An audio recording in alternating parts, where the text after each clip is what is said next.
नमस्कार दोस्तों, मैं आर के चौरसिया आप सबों को अपने इस यूट्यूब चैनल पर स्वागत करता हूं। आज के इस वीडियो लेक्चर में हम लोग differentiation of exponential and logarithmic function के बारे में जानने वाले हैं। उससे पहले मैं आप लोगों के साथ एक छोटा सा स्टोरी शेयर करना चाहता हूं। देखिए, टॉप करने वाले कोई अलग काम नहीं करते हैं, वो किसी भी काम को अलग ढंग से करते हैं। देखिए, बाइबल में एक कहानी है डेविड और गोलीपत की। तो डेविड जो है वो भेड़िया चराने वाला एक लड़का रहता है और गोलीपत एक बहुत बड़ा राक्षस रहता है। तो डेविड जो है कई सालों तक भेड़िया दूसरे शहर में चरा रहा था और एक दिन अपने गांव जब आया तो गांव से भेड़ियों को लेकर के जंगल के तरफ जाने लगा। तो लोगों ने उनको बोला कि जंगल के तरफ नहीं जाइए, जंगल में एक गोलीपत नामक राक्षस है जो उधर जाने वाले सभी व्यक्तियों को मार करके खा जाता है। तो इसने बोला कि लोग उधर क्यों नहीं जाते, उसको मारने की क्यों नहीं प्रयास करते हैं। तो लोगों ने बोला कि गोलीपत जो है वो बहुत बड़ा राक्षस है, उसे कोई मार ही नहीं सकता है, यानी कोई इतना बड़ा है कि उसे कोई मार ही नहीं सकता है। तो गोलीपत का जवाब सुनिएगा। गोलीपत बोलता है ये बात नहीं है, वो इतना बड़ा है कि कोई निशाना चूक ही नहीं सकता है। और गोलीपत ने गुलेल से उस राक्षस को मार करके राम नाम सत्य कर देता है। तो इस कहानी से सीख यही मिलता है कि प्रॉब्लम जितना बड़ा होगा उसी के अकॉर्डिंग आपको काम करना होगा। और दूसरी बात है कि प्रॉब्लम के प्रति आपको अपना नज़रिया बदलना पड़ेगा। ठीक है, तो इस लॉकडाउन में सारे बच्चे परेशान हैं कि किस तरह से पढ़ाई होगा। तो उसके लिए आपको सोचना पड़ेगा कि कैसे हमको पढ़ना चाहिए, और आपके लिए तो हम वीडियो बना ही रहे हैं। तो इस वीडियो से फ़ायदा उठाइए। अगर आपको हमारा वीडियो पसंद आता है तो हमारे चैनल को सब्सक्राइब करें तथा लाइक करें और दोस्तों में शेयर करें। तो चलिए हम लोग आज का जो सेशन है उसको स्टार्ट करते हैं। तो differentiation of exponential and logarithmic function के बारे में हम लोग जानने वाले हैं। तो सबसे पहले हम लोग जान लेते हैं कि एक्सपोनेंशियल फंक्शन क्या होता है। चर घातीय फलन एक्सपोनेंशियल फंक्शन। तो हम लोग एक क्वांटिटी आता है, एक कांस्टेंट आता है ई। तो ई बराबर हम लोग इस तरह से इसका विस्तार होता है ना, 1 + 1/1 factorial, 1/2 factorial plus 1/3 factorial, so and so infinite तक जाता है। देखिए ई जो है, ई क्या है, एक अपरिमेय संख्या है। इसका मान लगभग 2.71828 होता है। ई को आयलर्स संख्या, इसको कभी कभी यूलर्स नंबर भी बोलते हैं, आयलर्स संख्या कहते हैं। ई के पावर एक्स को प्राकृतिक चर घातीय फलन कहते हैं। ई के पावर एक्स को क्या बोलते हैं? प्राकृतिक चर घातीय फलन कहते हैं। ए के पावर एक्स को सामान्य चर घातीय फलन कहते हैं। देखिए, लॉ ऑफ इंडिसेस के बारे में, घातांक का नियम होता है। आप लोगों ने 9th और 10th में पढ़ा होगा। ए के पावर 0 और ए क्या है? कांस्टेंट है। तो कांस्टेंट के पावर 0 = 1। ध्यान रहे कि ए नॉट = 0 होना चाहिए। दूसरा आपके पास ए के पावर -m, तो इस -m को नीचे लेकर के आएंगे तो 1/a के पावर m हो जाएगा। ध्यान रहे कि ए नॉट = 0। तीसरा है ए के पावर m इंटू ए के पावर n। तो देखिए बेस सेम है और गुणा में है तो क्या होगा? पावर जुट जाएगा, तो ए के पावर m प्लस n हो जाएगा। 5 नंबर है ए के पावर m बटा ए के पावर n। तो ये भाग में है, तो भाग में क्या होता है? पावर जो होता है वो घट जाता है। इसी को हम लोग इस तरह से भी लिख सकते हैं। 5 नंबर आपके पास है, ये 4 नंबर है। 5 नंबर आपके पास है ए के पावर m के होल पावर n। तो हम लोग क्या करेंगे? इसको सिंपल पावर को मल्टीप्लाई कर देंगे तो ये के पावर m इंटू n हो जाएगा। अब देखिए ए के पावर p/q है, तो इसको लिख सकते हैं क्यूथ रूट ए के पावर p। जैसे लिखा हुआ 8 के पावर 2/3, तो ये हो जाएगा q√8² हो जाएगा। ठीक है, अब हम लोग एक्सपोनेंशियल फंक्शन यानी कि e के पावर x का जो ग्राफ हम लोग देख लेते हैं। ग्राफ ऑफ y बराबर e के पावर x। तो e के पावर x देखिए, e के पावर x का जो प्रांत होता है, डोमेन होता है, वो r होता है। डोमेन क्या होता है कि उस फंक्शन के अंदर क्या क्या रख सकते हैं, जितना वैल्यू हम रखें और उस पर फंक्शन डिफाइंड हो जाए वो क्या हो जाता है? प्रांत हो जाता है, डोमेन होता है। और वैल्यू रखने के बाद जो निकलता है उसको हम लोग क्या बोलते हैं? परिसर बोलते हैं। इसको इस तरह से भी समझ सकते हैं कि फंक्शन को मशीन मान लेते हैं। मशीन के अंदर जो चीज़ डालते हैं जिससे मशीन बरकरार रहे, खराब नहीं हो, यानी कि अनडिफाइंड नहीं हो फंक्शन, तो उस सारे वैल्यू को, सेट ऑफ वैल्यू को हम लोग बोलेंगे डोमेन, और जो चीज निकलता है उसको बोल देते हैं रेंज। तो ये जो ई के पावर एक्स का जो प्रांत होता है वो रियल नंबर होता है, कुछ भी आप उसके अंदर रख सकते हैं, लेकिन उसके अंदर से जो निकलेगा उसका जो परिसर होगा वो क्या हो जाएगा, 0 से इन्फिनिटी के बीच होगा। ठीक है, तो इसका ग्राफ आपके पास यहाँ पर है। ठीक है, उसके बाद ग्राफ ऑफ y बराबर a के पावर x, तो इसका दो कंडीशन पर, एक तो होगा a ग्रेटर देन 0, जब a का वैल्यू a से बड़ा हो तो किस तरह का ग्राफ होगा, इस तरह के आपके पास ग्राफ मिलने वाला है। और ग्राफ ऑफ a के पावर x, जब a का वैल्यू 0 और 1 के बीच हो, तो 0 और 1 के बीच होगा तो उसका ग्राफ इस तरह से स्लाइड करेगा। ठीक है, तो अगर आपको ये समझ में आ गया तो वीडियो को पॉज करके नोट कर लीजिए। ठीक है, अब हम लोग जान लेते हैं लोगरिथम क्या होता है। लोगरिथम के बारे में एक छोटा सा बेसिक जानकारी हम लोग ले लेते हैं। तो लोगरिथम, यदि a कोई धनात्मक वास्तविक संख्या इस प्रकार हो कि a के पावर m बराबर x, a के पावर m बराबर x, तब m को, तब यहाँ पर जो m दिख रहा है, m को x का लघुगणक कहा जाता है तथा इसे log x to the base a, log x to the base a, log x to the base a, log x to the base a बराबर m के रूप में लिखा जा सकता है। ठीक है, जैसे अगर आपको 10 के स्क्वायर, ये तो एक्सपोनेंशियल फॉर्म में लिखा हुआ है, जैसे 10 का स्क्वायर करिएगा तो 100 हो जाएगा। तो इसी को यदि हम लोगरिथम में लिखेंगे, लोगरिथमिक फंक्शन में लिखेंगे, तो ये क्या हो जाएगा, दोनों तरफ लॉग लगाएंगे तो ये हो जाएगा log 10, और ये वाला जो 100 दिख रहा है उसके ऊपर आ जाएगा। तो इसको पढ़ेंगे कैसे, इसको पढ़ेंगे log 100 टू द बेस 10, इसको ऐसे ही पढ़ सकते हैं log 100 to the base 10 is equal to 2। ठीक है, अब देखिए कुछ नोट पॉइंट हम लोग देख लेते हैं। log a के पावर x, इसी को बोलते हैं log x to the base a, log x to the base a बराबर m। It is read as, इसको पढ़ते कैसे, यहाँ पे मैंने लिख दिया, आपको दिक्कत ना हो इसलिए। It is read as log x to the base a, log x to the base a। ठीक है, अब देखिए दूसरा नोट है, यदि लघुगणक का आधार e हो तो इसे प्राकृतिक यानी कि नेचुरल लोगरिथम कहते हैं। इसको नेपेरियन बेस लोगरिथम ही बोला जाता है। नेपेरियन बेस लोगरिथम कब कहेंगे, जब लॉग का आधार ई हो तो उसे हम लोग नेपेरियन बेस लोगरिथम या प्राकृतिक लघुगणक नेचुरल लोगरिथम भी कहा जाता है, तथा इसे log e के पावर x या फिर इसी को हम लोग ln x से सूचित करते हैं या किया जाता है। अब देखिए यहाँ पर log e to the base 10, log e to the base 10 को हम लोग नेपेरियन स्थिरांक, नेपेरियन कांस्टेंट कहते हैं। और इसका जो मान होता है, ये नेपेरियन कांस्टेंट कितना होता है, तो e का जैसे मान होता है, e का मान होता है आपका 2.71828 होता है। उसी तरीका से ये log e to the base 10 का जो मान होगा वो हो जाता है 0.4342। अब देखिए एक रिलेशन, हम लोग रिलेशन देखिए दो तरह का होता है, एक ठो लॉग होता है जिसका बेस 10 होता है, और एक ठो लॉग होता है जिसका बेस क्या होता है, ई होता है। तो इन दोनों में रिलेशन हो, इसको कॉमन बेस लोगरिथम बोलते हैं।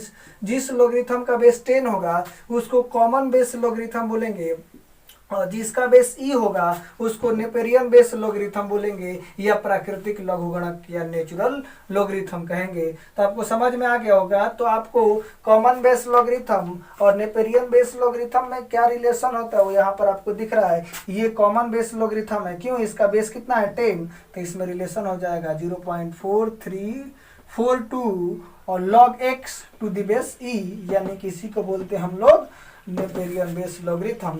ये देखिए जनरली कभी कभी जिस लोगरिथम का बेस 10 होता है उसको log लिख देते हैं, तो ये हो जाएगा log x बराबर 0.4342 ln x। ln x उसे लिखते हैं जिस लोगरिथम का बेस e हो। देखिए 4 नंबर पॉइंट है, y बराबर log x to the base a is defined, ये कब परिभाषित होगा, if and only if, double यहाँ पर लिखा हुआ है इफ, IFF का मतलब होता है इफ एंड ओनली इफ।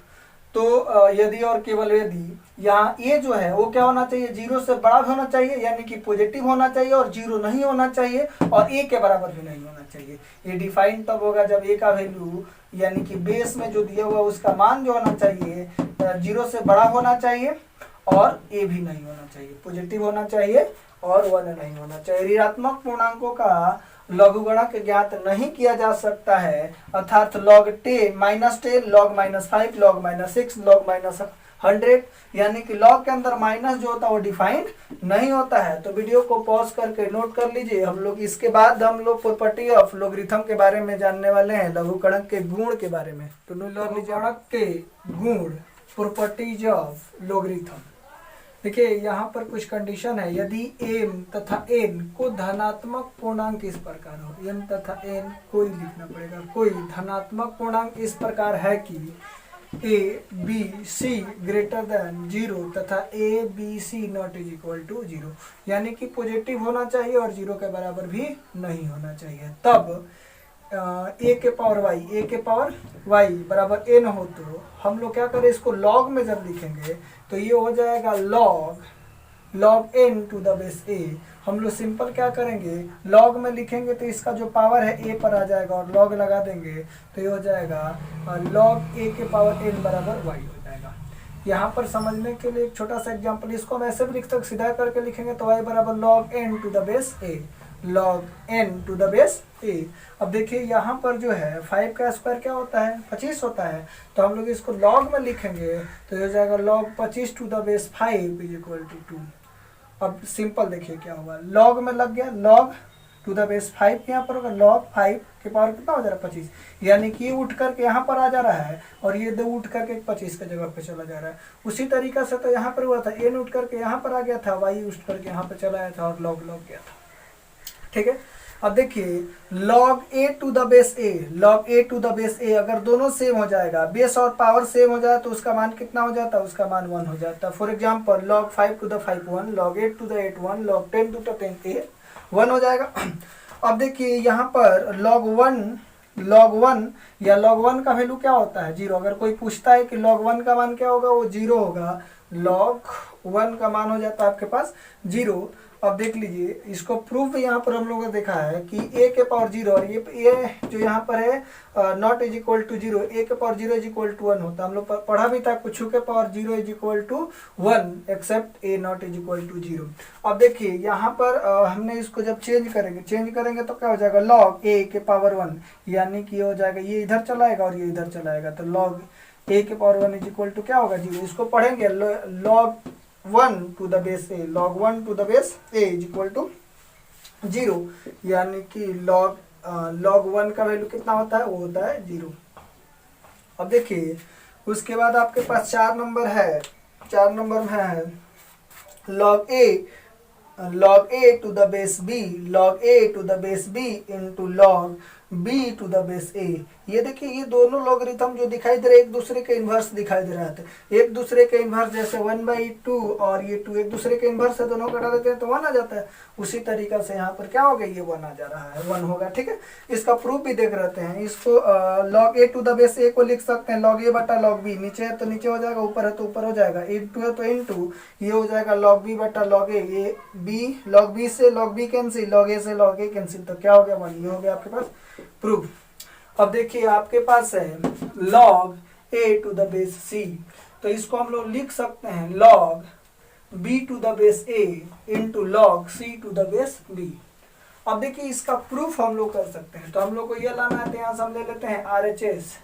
तो RHS आपके पास है log a to the base b into log b to the base c, तो यहाँ से हो जाएगा log a बटा log b into log b बटा log c। अब यहाँ से देखिए क्या कैंसिल आउट, ये कैंसिल आउट हो जाता है, log a बटा log c, तो ये हो जाएगा log a c। तो ये होगा आपके पास प्रूफ। इससे ये प्रूफ कर दिए। हम लोग इसको इस तरह से भी लिख सकते हैं, इसको इस तरह से भी लिख सकते हैं। ठीक है, अगर मान लेते हैं कि आपके पास है log a और ac दिया हुआ है तो लिख सकते हैं log a बटा log c, और यहाँ पर बेस कुछ भी हो सकता है। बेस क्या होता है, ये नहीं, देखिए बेस क्या हो सकता है, कुछ भी हो सकता है, 2 4 5 a b c d। ठीक है, अब देखिए ये जो बड़ी इंपॉर्टेंट है, log m into n to the base a, ये क्या होता है, इसको हम लोग सिंपल भी पढ़ते हैं log m इंटू n, तो ये हो जाता है log m plus log n। ठीक है। इसमें अंतर है कि इसका जो बेस है ई है, नेपेरियन बेस है, नेपेरियन बेस है, नेपेरियन बेस है। यहाँ पर क्या है, बेस ए है। तो इसको क्या करते हैं, गुणा में पावर जो गुणा में जो होता है अलग अलग लॉग ले लेते हैं, अलग अलग हो जाता है। और भाग में देखिए ये क्या है, log m by n to the base a, इसको सिंपल लिख देते हैं लॉग m बाई एन, तो ये हो जाता है log m minus log n। उसी तरीके से इसको तोड़ा गया। अब देखिए यहाँ पर है log b to the log m के power n to the base b, तो ये क्या हो जाएगा, ये पावर जो है उतर जाएगा, तो ये हो जाएगा n log m to the base b। उसी प्रकार 9 नंबर है log n to the base m, तो इसको जब इन्वर्स करेंगे तो ये पावर और बेस इंटरचेंज हो जाता है, यानी कि पावर के जगह पर बेस हो जाएगा और बेस के जगह पर पावर हो जाएगा। कब, जब इसका इन्वर्स करेंगे तो देखिए यहाँ पर है e के पावर लॉग ex, ये देखिए ये और ये दोनों सेम हो जाए, यहाँ पर दोनों सेम हो जाएगा, इसका मान क्या होता है, ये पावर वाला हो जाता है। ठीक है। उसी प्रकार यहाँ पर देखिए a के पावर लॉग a n, तो ये क्या है, ये दोनों सेम हो गया, तो इसका मान क्या हो जाएगा n। उसी प्रकार यहाँ पर एग्जांपल लिख देते हैं, यहाँ पर लिख देते हैं 10 के पावर लॉग 10 x, तो क्या हो जाएगा बताइए, ये हो जाएगा आपके पास x। अब देखिए उसके बाद 11 नंबर है a के पावर लॉग ex, अगर हम इसको इंटरचेंज करें तो इंटरचेंज करेंगे तो हो जाएगा a के जगह पर x आ जाएगा और x के जगह पर a आ जाएगा, तो इसको इस तरह से भी हम लोग लिख सकते हैं। तो वीडियो को पॉज करके आप नोट कर लीजिए। इसके बाद हम लोग लॉगरिथमिक फंक्शन का एक ग्राफ देख लेते हैं। ठीक है, नोट करिए। देखिए आपके पास लॉग का जो ग्राफ है आपके पास है, ये ग्राफ ऑफ y बराबर log x to the base a। इसमें दो कंडीशन से हम लोग ग्राफ खींचेंगे। जब a का वैल्यू 1 से बड़ा होगा तो ग्राफ कुछ इस तरह से होगा। ठीक है, देखिए y बराबर log x to the base a, जब a ग्रेटर देन 0 होगा तो ये कैसा हो रहा है, लेफ्ट टू राइट जा रहा है, तो इंक्रीजिंग हो रहा है। कैसे पता करें कोई फंक्शन इंक्रीजिंग है डिक्रीजिंग है, तो कलम को लेफ्ट से राइट की तरफ ले जाएंगे उसके ग्राफ पर। अगर हम ऊपर जा रहे हैं तो ये इंक्रीजिंग फंक्शन है, तो क्या हो रहा है, इंक्रीजिंग हो रहा है। अब देखिए व्हेन x बिलोंग्स टू 0,1, तो जो log x का ग्राफ होगा वो कुछ इस तरह से होगा। तो इसमें देखिए हम लेफ्ट ये है और राइट ये है, तो अगर लेफ्ट से राइट की तरफ जा रहे हैं तो कलम किधर जा रहा है, नीचे जा रहा है, मतलब ये डिक्रीजिंग फंक्शन हो जा रहा है। तो log x का ग्राफ जो है एक बार इंक्रीजिंग हो रहा है और एक बार डिक्रीजिंग हो रहा है। इंक्रीजिंग कब हो रहा है, जब a ग्रेटर देन 0 है, और डिक्रीजिंग कब हो रहा है, जब a का वैल्यू 0 और 1 के बीच में है।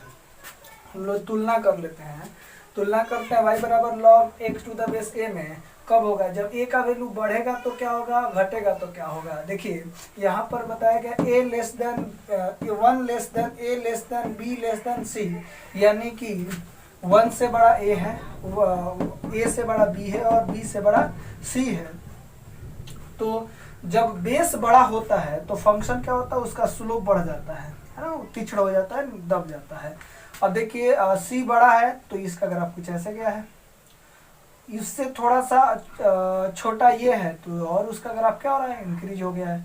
फिर ये क्या हो रहा है, जैसे बेस बढ़ेगा तो ग्राफ का वैल्यू जो है, जैसे देखिए बड़ा है तो ये बढ़ा है तो ये क्या हो रहा है, स्लोप कम हो रहा है, और घटेगा तो बेस घटेगा तो स्लोप क्या हो जाएगा, वो बढ़ जाएगा।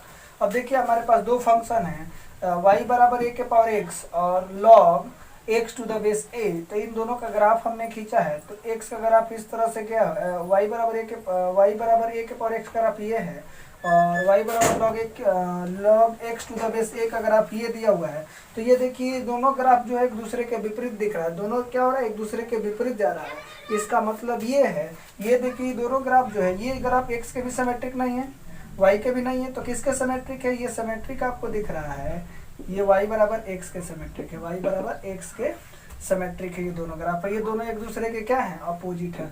तो हम लोगों ने ग्राफ के बारे में जान लिया।